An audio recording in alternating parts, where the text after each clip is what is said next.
Jérôme Commandeur. Bravo. Enseigne du talent. Enfin, Alors là, piste noire, là. on monte d'un niveau. Vous oubliez la prestation catastrophique de Willy Rovelli. Bien. Mais non, mon C'est petit bien, vous me Willy. mettez à l'aise en plus. Oui. Alors Guillaume vient tous les jours avec un personnage. Et ça, c'est un incroyable. personnage que tu connais. Je ne sais pas s'il était ton agent, il est maintenant producteur. C'est Dominique Bestondard. Bonjour Michel, bonjour Julie, bonjour tout le monde. Bonjour Dominique. Bien. Bonjour Guillaume, bonjour Marina. J'ai la voix un peu éraillée, excusez-moi. Il y a Béatrice Dalle qui m'a filé une laryngite. J'ai la poitrine qui brûle, on dirait Angélique Marquise des Anges. Ah, je suis content de voir Marina de près. Elle est belle, la gamine. Hein. Moi, non, mais elle a une très belle filmographie. Moi, je me souviens d'elle dans Lady Chatterley. Attention, la température monte. Hein. Ce jour-là, j'avais mis le film sur mon home cinéma. Et non, je transpirais tellement, on aurait dit un hammam.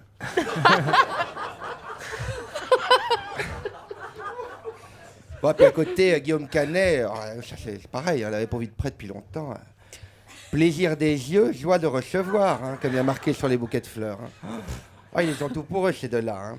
Les portes du hall d'Europe 1, Michel, sont fermées, tout est fermé dans le studio, les fenêtres sont verrouillées. Mais pourquoi vous demandez comme ça si tout est fermé et verrouillé, Dominique? Parce que ça fait 6 mois que je cherche à filer un scénar à Guillaume Canet, donc comme ça, je sais qu'il ne peut pas s'échapper. Quoi, Tu vas être obligé de le lire, mon script, mon mignon. Je l'ai coincé sur le porte-bagages de mon Solex avec des tendeurs, donc vous me le surveillez, Michel. Je peux aller le chercher si vous voulez. Non, vous restez. Allez-le. Restez là. Le chercher. Non, dur à Dominique, dire, hein. le cherchez. Ah bah les verbes en cheux. Alors, non, restez là. Parlez-nous de votre scénario maintenant. Peut-être ça va donner envie à Guillaume. Hein? Oh, c'est gênant, Michel. Ah si, alors. Moi, je suis une timide, moi. Oh, c'est hyper érotique comme situation. Vous me mettez sur le grill, là, vous me cuisinez. Allez, Dominique. Comme une pitchez. petite chipolata de barbecue. C'est ça. Alors, pitchez votre scénario à Guillaume qu'on en finisse. Alors, c'est un biopic. Faut vous Michel, emmerder s'il avec vous moi. plaît. Michel, allons. Non, c'est un biopic. C'est un film sur les vies des personnalités. Oui, Ça s'appelle Plus belle l'eau vive. oui. C'est sur la vie de Guy Béard. Ah, très bien. Oui, alors? Alors, ça démarre vers fin des années 60 avec l'eau vive, puis ça se poursuit au moins jusqu'au début des années 70 avec l'eau vive. Je suis pas sûr du scénario, mais bon, comme on n'était pas là pour ça, hein, l'un dans l'autre, bien. hein, comme on dit chez moi. Très bien. Alors, comme nos amis Guillaume et Marina viennent pour Japlou, quel rapport avec vous et le cheval, avec le cheval, ce scénario? Vous pouvez me la faire en français.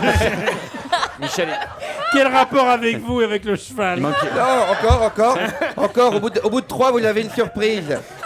Allez, il y a encore une. il manquait le verbe, Michel. Oui. Quel rapport ce Oui. scénario avec Guillaume et Marina? Ah, ceci dit, c'est vrai que non. Hein? Quel rapport? Je lis sur c'est vrai que c'est très mal écrit. Oui, hein? Quel rapport? Mais c'est vrai que quand vous voyez qu'un verbe manque dans une phrase, mettez-le, Oui, Michel, mettez-le. Oui, ben, je le mets où je peux, hein? Et vous le mettez où, le verbe? Eh ben, elle n'est pas bien, c'est lui, allez. Alors, entretenez-vous, quel rapport, allez-y, quel rapport entretenez-vous? Alors, quel rapport entretenez-vous? Non, avec. Avec vous et le cheval. Avec le cheval. Mais on comprend rien, Michel. Refaites. Quel rapport? Quel est le con qui m'a écrit la relance? C'est ça. moi. Mais bon, alors, non. J'aime beaucoup le cheval. Je suis un cavalier émérite. C'est comme au ski, hein, j'ai mon flocon d'avoine. Mais c'est vrai qu'une bonne balade à cheval en automne le dimanche, avant d'aller s'envoyer une bonne tarte aux pommes entière, sans la couper, devant la cheminée, la gueule dans la crème anglaise, avec mon Michel dans la télé qui papote en fond sonore sur son clic-clac rouge, ça c'est la vraie vie. Oui, c'est marrant. Hein. Je vous vois pas trop sur un cheval. Ça veut dire quoi? Ah, rien. Ça veut dire que vous n'êtes pas la première personne que j'imagine en train de faire du cheval. Parce qu'il faut avoir quelle tête pour faire du cheval? C'est fou ce racisme, merde. Maintenant, il faut avoir une tête spécifique pour pratiquer un animal. C'est quoi cette théorie fumeuse, Michel? Et sur un mérou, j'ai quelle gueule? Je fais du cheval. Il y a plein de gens un peu ronds qui ont fait du cheval. Porto, Sancho Panza, Bernardo de Zorro. Ils faisaient pas 30 kilos, hein, les mecs. Hein. Les chevaux, quand ils les voyaient arriver, ils faisaient la gueule. De toute façon, dès que je dis un truc, vous n'êtes pas d'accord. Alors, de toute façon, je me sauve, je vais chercher mon scénario pour Guillaume, j'embrasse Marina et je reviens. Vous bougez pas, puis vous, je vous fais des bisous. Allez, bisous tout le monde. Jérôme Commandeur. Dominique Bestondard.